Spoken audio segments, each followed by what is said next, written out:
Hello, my inquisitive friends. I am but a humble remembrancer, and today we're going to be taking a look at something a bit outside of our comfort zone, Looking for Group, a love story. Very surprising for this channel. Synopsis.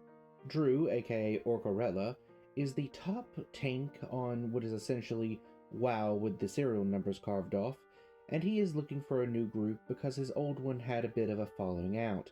The new group that he's a part of, same crit, different day, is a much more casual vibe than what he's used to, far less intense, and more of a team encouraging each other for the most part. But as he gets more and more used with this group and sees that they all have sort of a good vibe together, he also grows feelings for a certain someone within that group.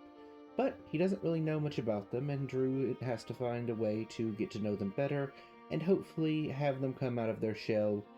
It's a whole thing. And just a fair warning before we go any further, yes, this is an LGBT story. If that's not your bag, exit stage right. See you in the next video. Let's talk about the positives first. This story is simply adorable. It is adorkable. It just has that feel-good feeling for a great number of the pages, or for a great number of the time if you're listening.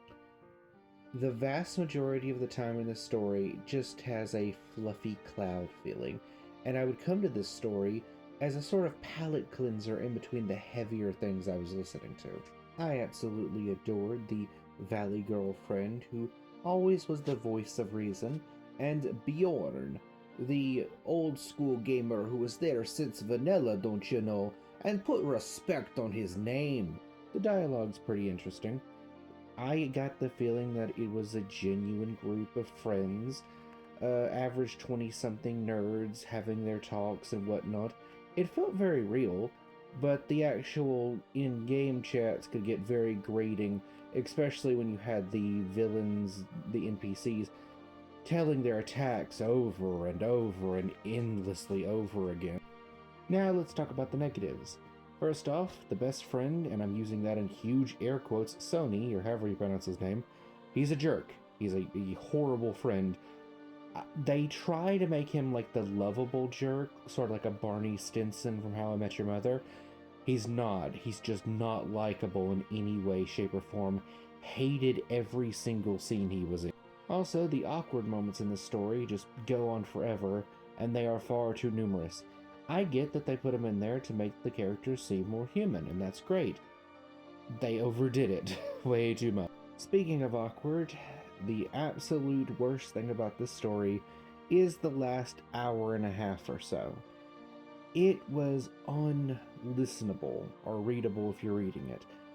I was literally having to switch back between books just to get a sort of palate cleanser, which is weird because I was using this book as my palate cleanser.